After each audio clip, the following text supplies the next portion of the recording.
Hello, I'm Brett from Brett Hardy Landscapes. Today I'm going to show you how to prune a climbing rose. The two main divisions of roses. One is a true climber. They generally have much bigger flowers and flower for longer period, not as vigorous. And then we have rambling roses, which have small flowers in large clusters.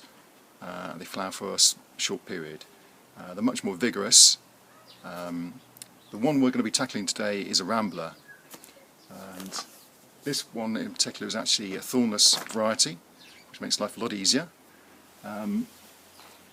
The equipment we need are loppers, generally a stout pair of gloves, although I don't need them with these, something to tie in the stems, and a good pair of secateurs.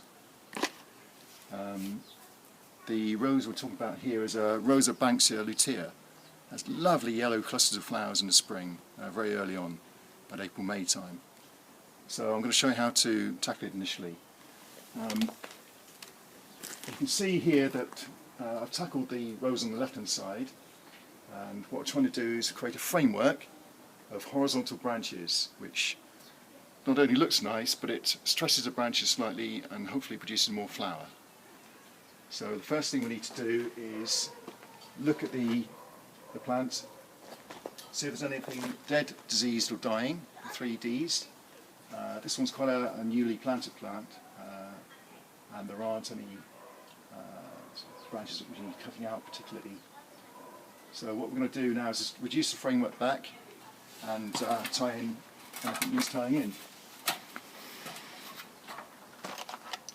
So you can see the main stems coming up. What we're trying to do is, like I say, tie them into tiers.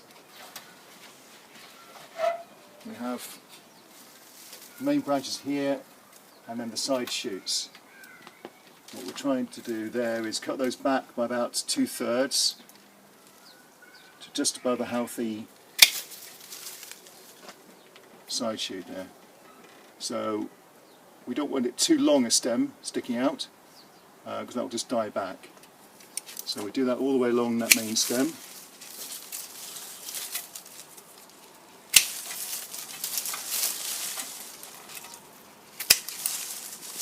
Get out of the way.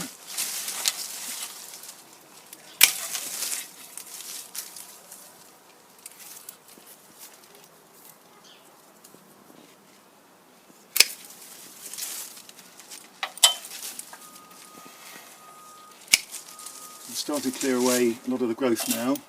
Let's see where we are.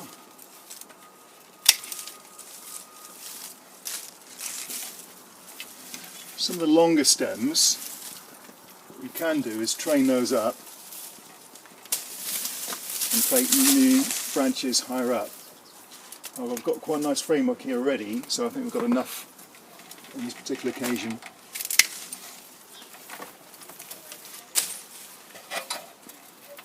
So now you can see we've cut back most of the side shoots. We're going to tackle now some of the main stems. We're going to try and tie these into the wires.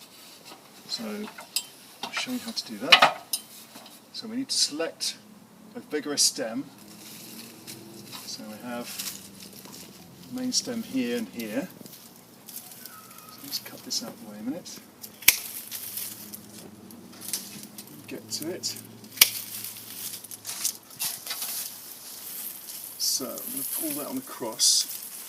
Ideally this should be done a bit earlier in the year when the branch is a bit more supple. If we're careful, we should be okay. I'll pull that one down to there. So take a bit of string or a special tie. Put it around the wire twice. Tie that stem in, just a normal knot, and that cushions it against between the stem and the actual wire, so the wire doesn't cut into the stem.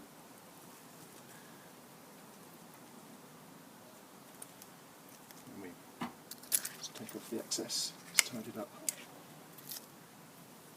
And we select a nice main stem. That one's quite nice.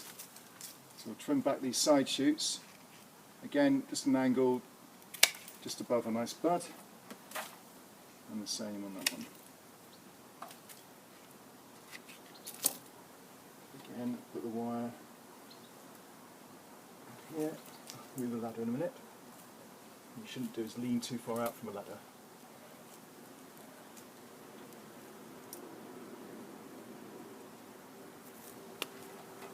Tie that up in a minute. Same along here then. So we've pulled this main leader across. So I'm just going to tie the end of this in fully.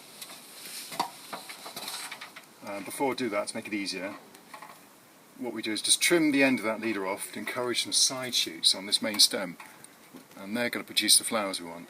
So one of the main reasons we're actually doing this work is twofold really. One is to produce more flower for next year, and secondly to stop it getting damaged in the winter. All the big stems get flopping about in the wind, could cause a lot of damage.